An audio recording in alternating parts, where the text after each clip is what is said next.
and welcome to Binge. I'm Alex Jones. And I'm Harry Judd, and today we have a very special guest. It's Amol Rajan, who covers all sorts of topics, one of my favourites being what it was like acting alongside Kit Harington in Industry. Oh, that was a good story. He also, as host of University Challenge, tells us about the time he went for dinner with Bamber Gascoigne as a student. Yeah, loads of great comedy recommendations too. We also talk about McFly and Vasectomies and, all sorts of different topics. I mean, does Amol Rajan love McFly or cricket more?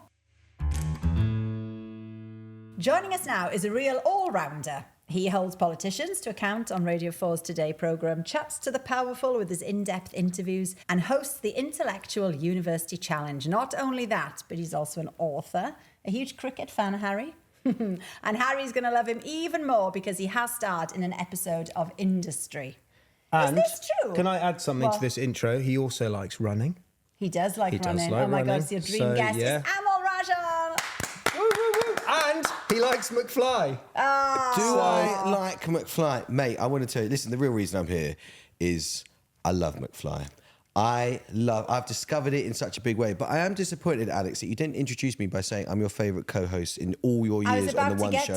You didn't mention that. You didn't talk about what great repartee and company we had, the banter in the dressing rooms. I've never had that either. You've never. No, so I tell you what, shocking. I think we should now reveal that. People will be very shocked. I mean, they'll know that we've hosted the One Show together a lot, but there was a lot going on in our lives. There was a lot of synergy going on. Well, at one we're both point, married wasn't to. I know you guys have both got a kid. We are both married, as far as I'm aware, to Charlie's. Yeah, here. still You're not, married you to haven't Charlie. divorced Charlie. I'm married to a Charlie of the female kind. You're married to a Charlie of the male kind. And we had kids at roughly the same stage. And I remember talking to you for ages, being like, are you going to have a third? Do you think you want to have a third? And then about 6 months later, I came in and said, I've got a really big news in the dressing room. And I was like, we're having a third. And you went, so are we. Okay. But you have 4 though, no? I now have 4, yeah. So wait, you've since that third had another. I know. How have old you is still only got 4? No, 3. No, we had a puppy instead. Oh gosh. How old are your 4th? 18 months. So from 9 to 18 months. These are hard years. Dude. Okay, I'm going to ask the question that I kept asking then. Are you done now? I thought you were going to say, have you had a vasectomy? It's another way of asking. And the answer to that is, we are done. We are done. Yeah. I want to book him for a vasectomy, but I'm too nervous. Like, my friends told me about it. My friends had it. And they obviously don't put you under or anything, but you're just there in the gown. You lift the gown up and there's a nurse and a doctor just looking at your bits. And I'm like, that is so awkward. Hang on. Okay. Whoa. Okay. I know what you're going to say. Women have to give yes. birth. Okay. That's what, mate, you've got. Can I just say? People looking at your vagina for never hours. say that again in front of a woman who's given birth because, landed. Right, it's hang the on. least. But my friend, can I just say, guess what his doctor was called? The doctor that did his vasectomy. And this is no joke. Balls off. Dr. Soon Limp. And I have photographic evidence. I swear on my life. That can't my be right. gosh. I know, and I almost want to go to him specifically because he sounds like an absolute expert. Okay, let's talk about vasectomies. Why not? Why are you nervous? Well, I just think, fair enough. You've made the point. Women have it a lot worse. It's just I've never experienced that. So maybe you could give me some advice. Well, it's like having a Painkillers? smear. You're in and out. No, it's not the pain. It's more just like the nurse being like, "Oh, loved you on Race Across the World, Harry." Harry, Whilst holding your balls. Whilst holding my shriveled up scrotum. So now imagine being a woman giving birth and the doctor coming and saying, I just love the way you present the One Show. that did happen. The last midwife, Audrey, she was absolutely lovely. But she started asking about favourite guests, and I was like, oh, man, this is quite a lot. And then she went, oh, sorry, hang on a minute, hold that thought. I can see the head. Oh, my God. Wow. So I can, to my less bad version of that, 'cause Okay. I've never given birth and probably won't, but my much less bad, sometimes I've got a real thing. If someone asks you for a selfie, don't be a twat. Just do it. It's so nice. It makes their day better. Such a privilege. Be nice. And it's such a privilege. And do you know what? It's wonderful. But I hate it when, I'm with my family, and some dude comes up to you in a service station and goes, yeah, mate, you're that bloke off the news, isn't you? Yeah, Tony, it's that bloke off the news. What's your name again? You're that bloke off the... And I always do the same thing, which is I wait for a second, then I go, it's Krishnan, and I walk off. And that gets me out of an awful lot of trouble. Or when you're hungover. And just to say, the other day on the train, been to a nice thing, me and my wife's first weekend away from the kids. Wow. On the train on the way back. And these guys, they're probably listening now. And they would not stop staring. They were just like this. And I was like, guys, just allow it. I just want to like go to sleep and snore. So anyway, that's the one time I've had it. Yeah, I've had it worse than that on a train where it was like a long train journey. It was no getting. No, actually, wait, it was on the tube, so it was like very confined space, no getting out.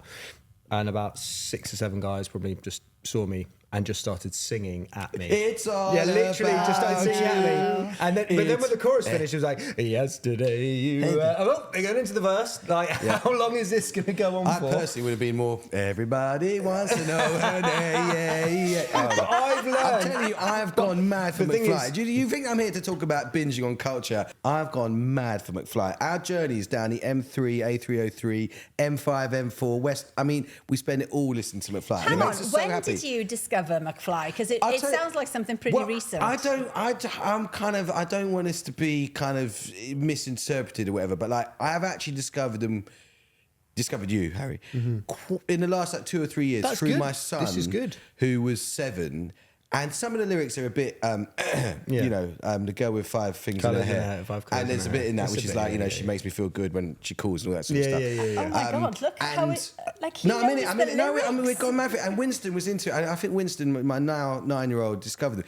But it's now not about Winston, it's about me. Like cycling here to Chiswick HQ through the sunny uplands of West London, I discovered a new McFly tune called Happiness. And I can tell you now, we're going to be playing it tonight. And now then, let's get back to what we're here for. You have starred, well, not just starred, I mean, you've acted in all these different television shows. Yeah. And this is the one thing I did not know about you. I knew you'd been in Doctor Who because there's like a circle of people that have been in Doctor Who. I like the fact on the notes here it says, Alex has also starred in Doctor Who. So have I, guys. Oh, yes, you have. Yeah. We talked about that. Yeah, McFly, literally like a 3-second appearance, but still it counts. Yeah, no, as long as you were in Yeah. shot, that definitely counts. Oh, it's the most incredible thing. The Whoniverse, it's a huge thing. It's a huge thing. And they do it in Cardiff. And you go there, and I basically played a older version of myself. And what was slightly tricky about the whole thing is like, I basically spent 2 hours in makeup where they grade me up. So gave me a little tash in it. And I, at the time, wasn't very great. But since being in Doctor Who, I've actually gone quite grey. And I now look like the version of myself that was meant to be 20 years older. And I don't like that very much. You don't have a grey beard, though. I think have you a look grey grey. beard. Oh, no, it's coming, But man. you Look, don't I've have a got grey these beard. whiskers. I've got these whiskers. I've properly gone grey. But it was so funny because it was in like this kind of hotline, which is like a kind of news night of 20 years hence. And I've got to say, I went there and I knew I was going to act. This is going to sound so stupid, but when actors like turn up on set and they kind of say hello and they're normal human beings and whatever, and then when they switch and they're like in mode, you've got to be on your game. Do you know what I mean? So like Anirin Bernard, who's he's a great actor. fantastic actor, Yeah. and I'm really looking forward to seeing him. He's playing Jimmy White, who's from Tooting, which is where I'm from. He's playing him in a film that's coming up soon. Anyway, he's like dashing, wonderful guy, was really professional, came up to me, said hello, and then he sat down and he was in character, and I was like, oh man, I need to be an actor here. And it's really funny because he was crisp as anything, delivered the lines perfectly. Whereas when I started opposite Kit Harington in industry, what was quite weird about that was Kit Harington, who's a wonderful guy, really, really nice, and was really lovely, he kept forgetting his lines. And he'd be halfway through his lines and he'd go, line! And that was his way of saying, give me the line, because I forgot my line. And I'm not saying he was unprofessional, because he was brilliant. And by the way, Kit Harington in the latest series of Industry is phenomenal. Yeah, it's great. I love He's that show. phenomenal, So and he good. takes it to a new level. But I was just like, there is an etiquette for kind of whether or not you're allowed to know your lines or not. And on Doctor Who, That's interesting because I think because he's got that, also someone like Kit Harington's got that Stature. stature Yeah. now. It's like, is it acceptable? Well, yes, it is, because you've got him. He's a great actor. He's done great things. Exactly. It's, bringing Exactly. attention to the show. Whereas Anirin Bernard knew... Whereas if he was an unknown and he was doing that, people Exactly. would be like... And I'm definitely unknown as an actor, so I was like, oh my God, I need to learn my lines here. And I was really nervous. So did you have quite a lot of lines? In Doctor Who, I had sort of 5 or 6 lines. In Industry, I had a couple of lines in 2 different scenes. And here's the truth, guys. they cut the second scene. No. And the second scene was one I was really into because it was me. And you're like, I'm acting here. I'm acting I here. am acting. And I got right up in Kit Harington's face. And we just had lunch and like he'd had some cheese and onion crisps. And I was like, I can smell the cheese and onion crisps. This is acting. And this is me. And it was quite sort of almost saucy because I was like a journalist saying, I think you're talking nonsense about your stupid green energy company. And I was really into it. When we first started this podcast, Industry was one of the shows I was binging. I absolutely raved about it. I still highly recommend it. I assume you enjoyed it as well? I loved Industry before I was asked to be in it. I thought Industry was so... And it was a British drama made by these, written by these two British guys, Mickey and Conrad, starring a very British cast. And by the way, that British cast, Marissa Abella, who you saw at the BAFTAs, who's now, who won, and she was shocked when she won, didn't she? And she's just, she's played Amy Winehouse in the film Amy. Yeah. She didn't, she wasn't a thing before Industry. Industry sort of, invented it. It's catapulted her, isn't it? Yeah, and Harry Lawty, who's her kind of romantic interest, sort of on-off in he was brilliant in that. He's brilliant again. He was, he's a really nice guy who sort of made it out of nowhere. So it's a proper homegrown product, such a great which is wonderful, and it's up there with the greats. And I think it's coming back for series 4. Is it? Oh, yeah, it is. It was one of those shows I enjoyed so much. Genuinely, like, made me cry a bit at the end of season 3. I was just like so moved. No, I just think I was just so moved by how brilliant the writing was. It didn't do what you expected it to do, and it was quite a sort of almost quite sad but satisfying. I was like, that's just so clever, and it just moved me. I cried at the end of Breaking Bad because it was just so. Did you see all of Breaking Bad? Yeah, and you just enjoyed that experience for so long. I'm coming to the end of a show that I feel like I might cry at the end. Oh my God, what is it? Colin from Accounts. It's not Veep. Yeah. Oh my God. Veep. Oh my God. No, it's just been 7 series with Tina Fey. Not Tina Fey. No, we talk about Veep every week. I didn't. You asked what show I was talking about. Have you seen it? No. But well then, guys, you've put me off because you keep banging on about it so much. Amol, you will love it. Okay. If you need a new series in your life, and bear in mind, I watched season 1 or 2 like 5 years ago, and I was like, yeah, it's quite good because I'd enjoyed Thick of It and The West Wing and all these like political comedies and dramas. And so I thought, what else is there? Veep. Okay, I watched that first couple of episodes. I was slightly jaded by the format, and I moved on. Then we had a guest on that recommended it, and I thought, I'll go back to it. And trust me, you will love it because it's political drama with. But this is why you need this podcast, because it's the competition for time. So I want to ask you about Severance. For you, I would say watch it. It's very clever. It's the thing that put Alex off and me slightly. It's quite long-winded. No, it's a little bit. Did you watch Lost all those years ago? Yeah. Back in when you got to that point in Lost, you're thinking, seriously, what is going on? Do the writers even know what's happening? It gets a bit kind of wacky out there. Yeah, it's very out there, but it's a fascinating concept, brilliantly acted. And what it does as well, you get season 1, you're like, this is a bit slow. What's going on? Then suddenly, towards the end of the series, it snaps you in and you're like, oh my God, I have to watch this. Okay. But my argument is, why do we need to wait until that point happens? Because it's a very artistic show. It's all about the way it's shot. It's the colour schemes. It's strip lighting hell. No, it's well, like my these kind of people TV is more underground. kind of like Alan Partridge. Well, that's my favourite of all time. And Colin from Accounts. Thank you. Okay, well then and maybe this is. But this is British funny. sitcoms. This is kind of dark humour. Severance. I don't know if I want dark. Okay, maybe I want dark humour. But what about like kind of Porridge or Only Fools and Horses? No, or Keeping Up it's not humour like that. No, it's not like that. It's 3 seasons in. I was like, hang on, that's quite weird and funny. Is this meant to be funny? So it's not like obvious humour. I like short series. So then maybe Severance isn't for you then, because you've got to be patient. You've got to be all in. See, I'm like you. If there's something short, I think that is a good deal. Yep.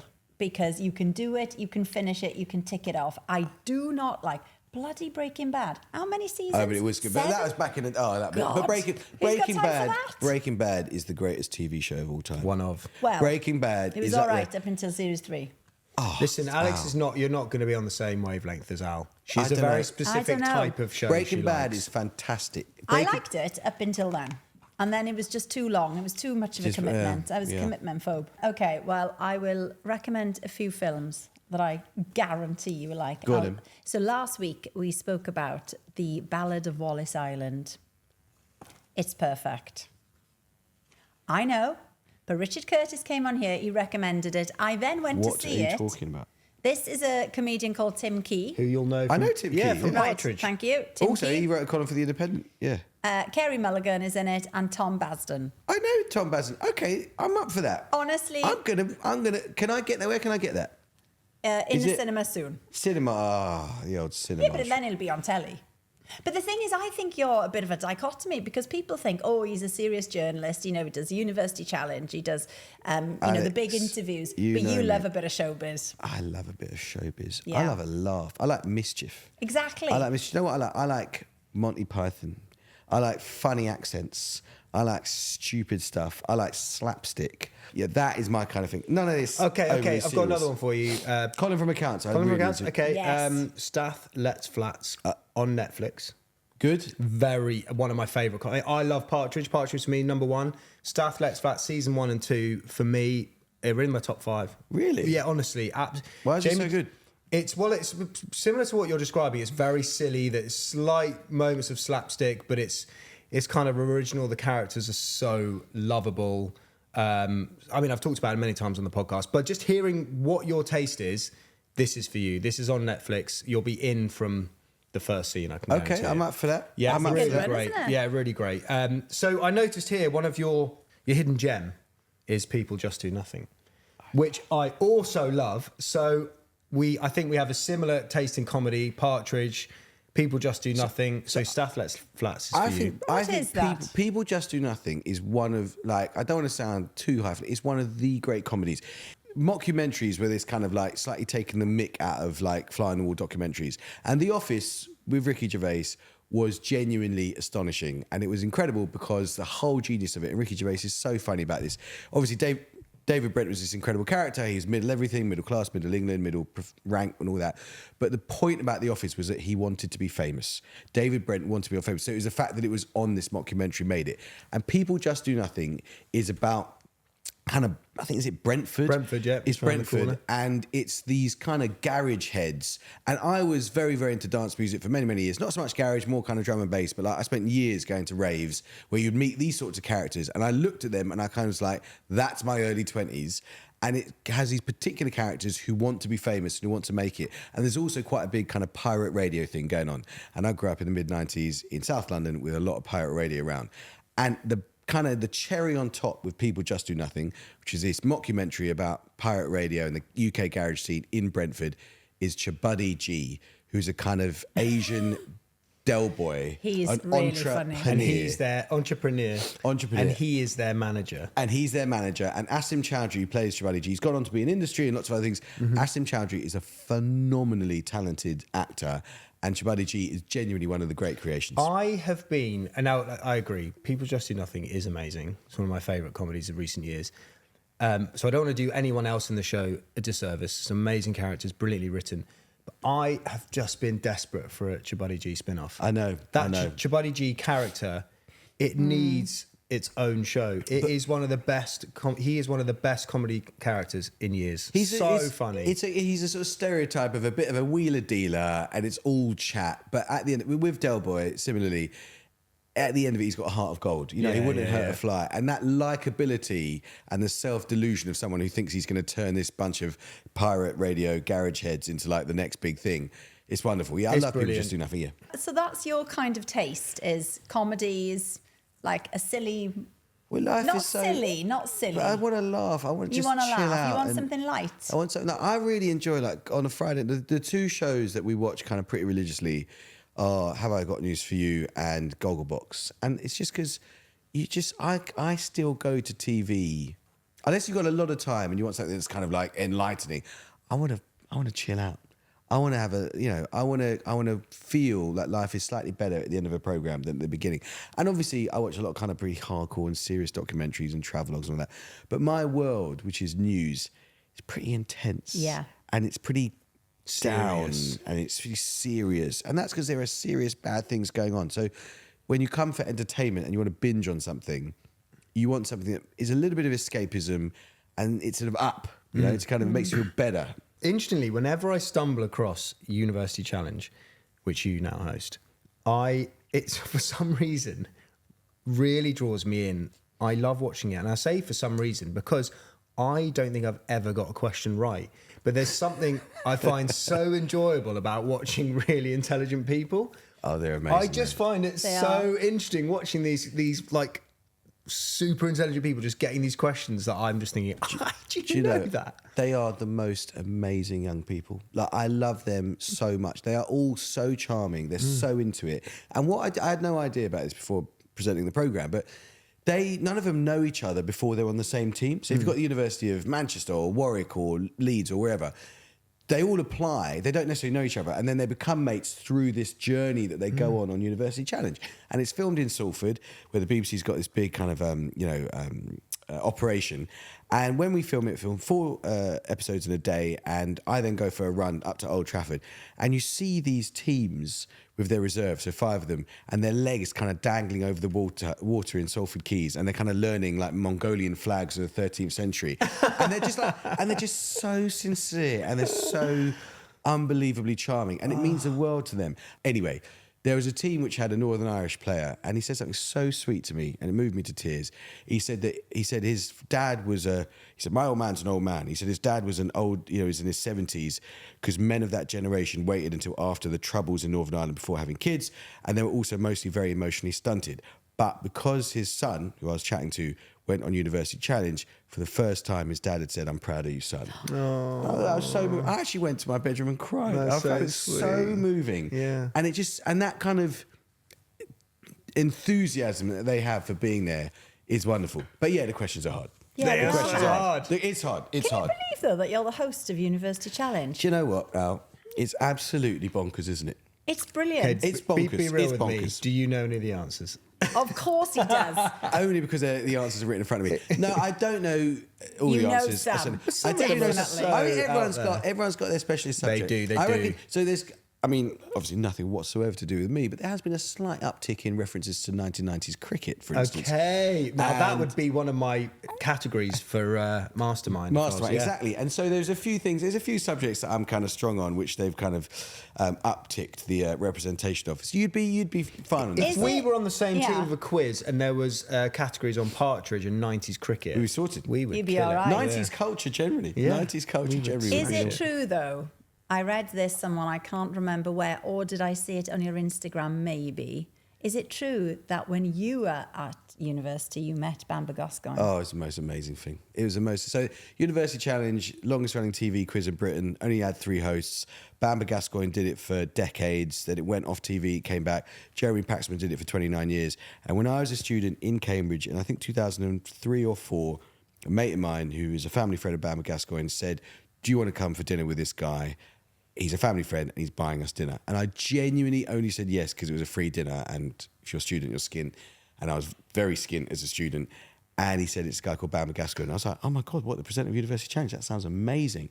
And being the vintage I am, this was the age before iPhones. And I think mostly I'm really glad I went to university before iPhones. I kind of feel like it was an innocent time. But what I would do for a picture of that now. And it was so, it's hard for maybe particularly your younger listeners to grasp, but University Challenge in the 60s and 70s got 12 million viewers. This was a time of 2 channels. Bamber Gascoigne was this iconic figure. Yeah. And having dinner with him, it was literally like he sort of came down from the gods, It was like this amazing, exalted figure. And you got to have dinner with him, and you were like 20. And like, if you'd have told me back then that 21 years later, I would be doing the job that he once did, I'd have said, that would suggest my life had worked out pretty well. Yeah. Oh, it's given me goosebumps. That's incredible, isn't it? That is. It's I mean, it amazing. probably didn't even cross your mind, did it? I mean, God, no. what career path would get you there, I wanted right? to be, as you might know, I wanted to be a cricket player, but crucially... Until what age? Until about 17. And you were I was a leg spinner. Leggy, and I was that's right. briefly quite good. Because But in not English nearly good cricket, enough. there's not been many good leg There's not been many bowlers. leg spinners. But crucially, I was like really not good enough. Yeah, I was right. like, I played a bit for Surrey under 17. I got selected for them. I wasn't good enough. And then I wanted to be a journalist. And I thought I would just be like, a jobbing print journalist. I never thought I would sit in the metaphorical chair once occupied by Bamber Gascoigne. And I watched, as I said in that Instagram post, the day before my first recording, I'd saved up this film called Starter for 10, which is on the iPlayer. And David Nichols. I cannot recommend that. Even if you're not into University Challenge, Starter for 10 is an unbelievable film. And book. It's got James McAvoy in it, who plays this guy who basically from a very normal background goes on University Challenge. It's got Rebecca Hall, Benedict Cumberbatch, Alice Eve, Mark Gatiss, Dominic Cooper, James Corden, Charles Dance. Ridiculous. Even the comedian Tom Allen. Yeah. Yes, yeah. I was on. He pops up in it, doesn't he? He pops up. He's on one of the teams. Tom Allen's in it. It's got this like ludicrous cast. And I was watching this, and basically all the way through, I was really relating to James McAvoy, this kid from a very ordinary background who goes to University Challenge. And we got to the final kind of bit of the program, the final scene, and there was Mark Gatiss playing Bamber Gascoigne, and I was like, hang on. I'm Bamber Gascoigne now. I was like, this is crazy. Like, I'm in that part of the studio. I'm not on one of the teams. And weirdly, honestly, it was only watching Starter for 10 that made me realise how utterly bonkers it is that I do this job. So I feel, yeah. Where can I watch that? BBC iPlayer. iPlayer. There we go. It's on loads of places. It's on the iPlayer now, yeah. It's short as well. It's only about 90 minutes. Also slightly Great film. bonkers is the list of people that you've interviewed more recently on a podcast.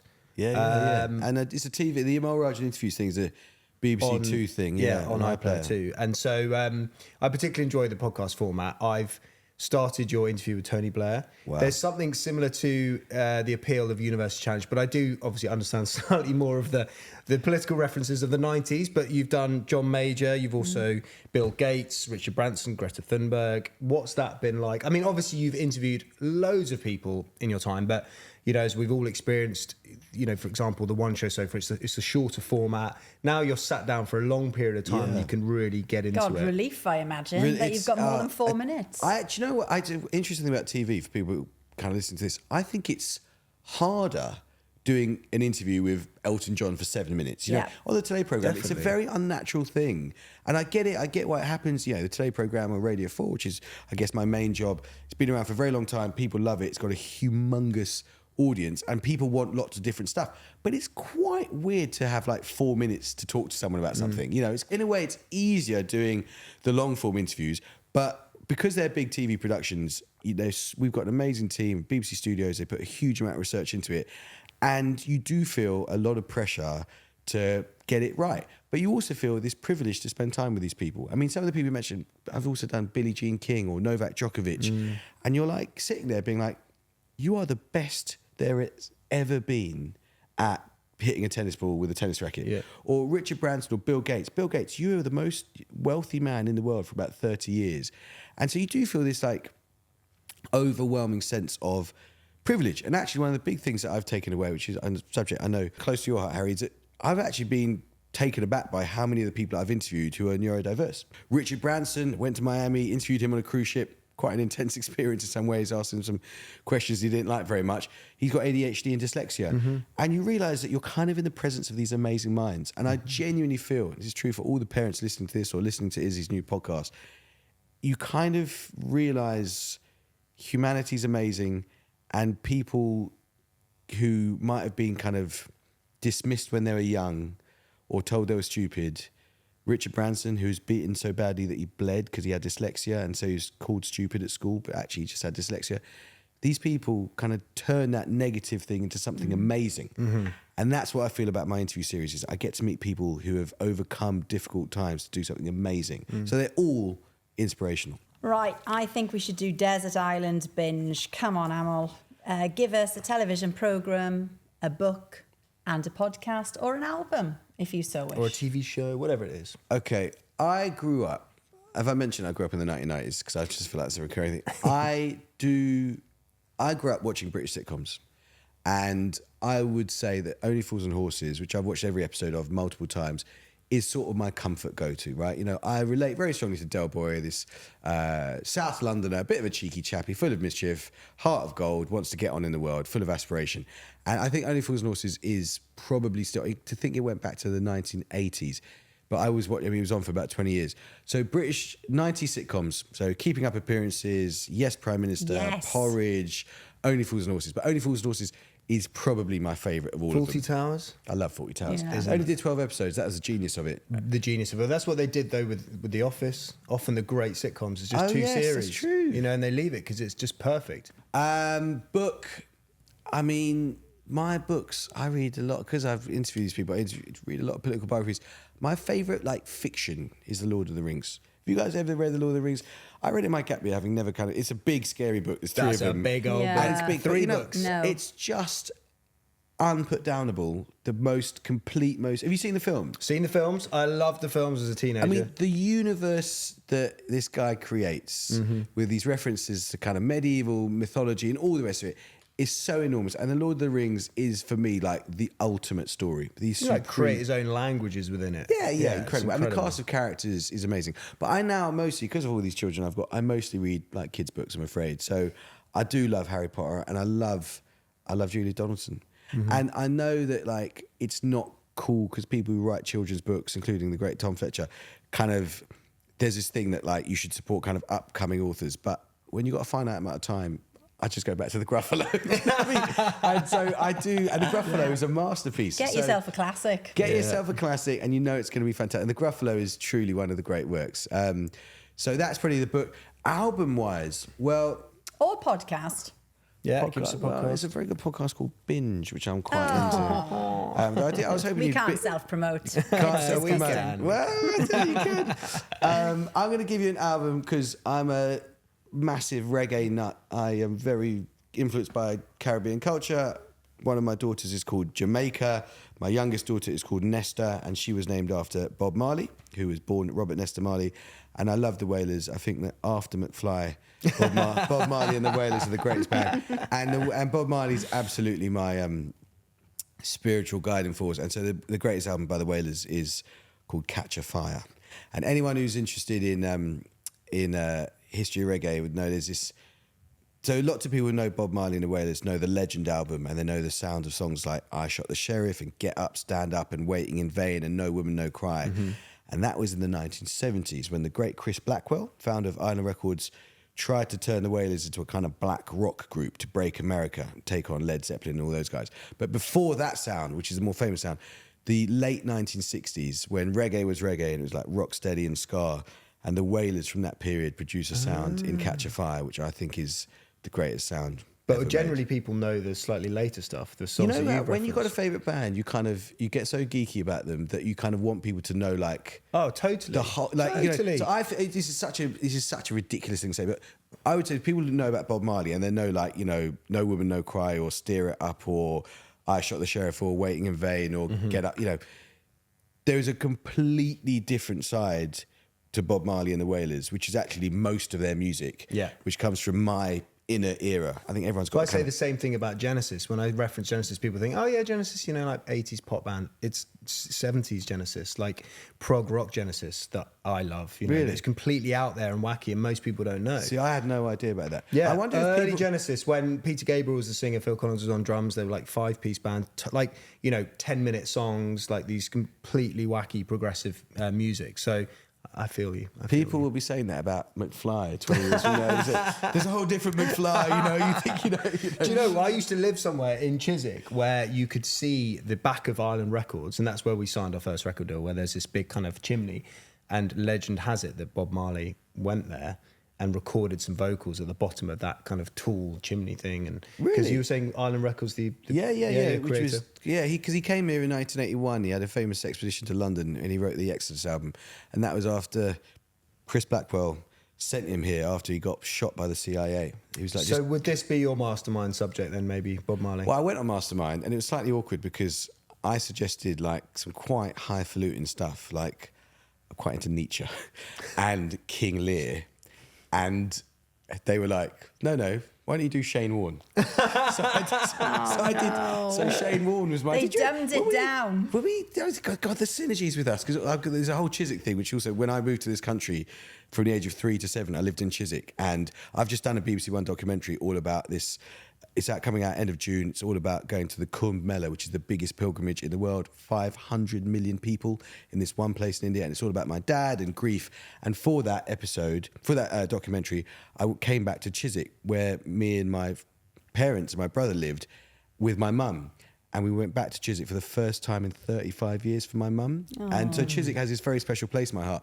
But then in terms of Shane Warne, presenting together when Shane Warne came on the One Show? Yes. No. Because this is You a interviewed really... Shane Warne and you never told me.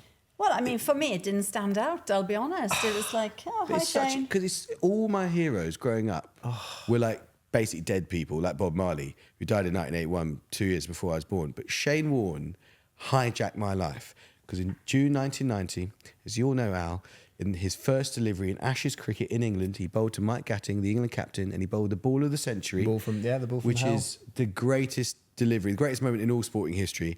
And I watched this in the headlines, and I spent the next 10 years of my life trying to become Shane Warne. And I never met him.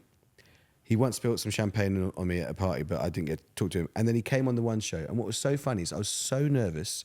I gave him a copy of my book. I've written a book, which is the history of spin bowling. There's a picture of someone who looks like Shane Warne on the front. Signed this thing to him. And I gave it to him in the dressing room on the One Show. And I was like, basically not saying what I was thinking, which is, you are the reason I did what I did. You're my God.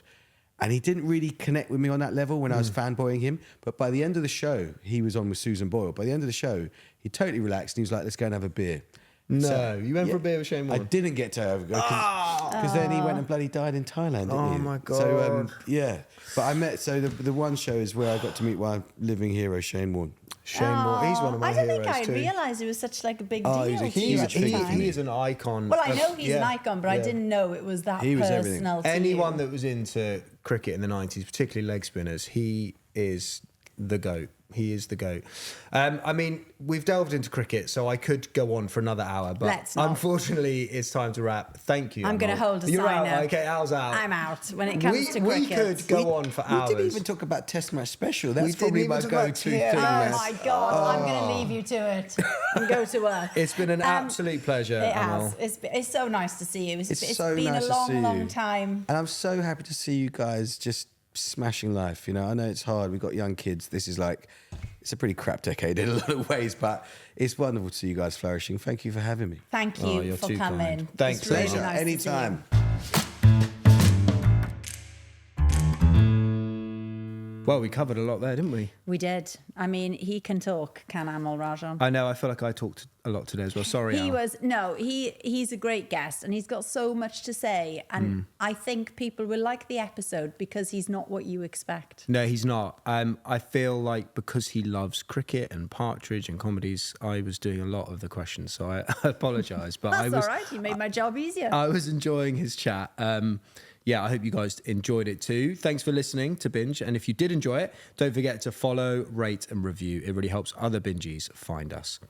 Also, don't forget, you can watch us on YouTube. Please look at Binge Podcast Official and hit subscribe. Now, remember to tell us what you think's worth watching, reading and listening to. You can email us, hello@bingepodcastofficial.com, or WhatsApp us. The number, as per usual, is in the description. Binge is a Viral Tribe entertainment production. Join us next time as we help you sort the binge-worthy from the... Binworthy. Goodbye. Bye.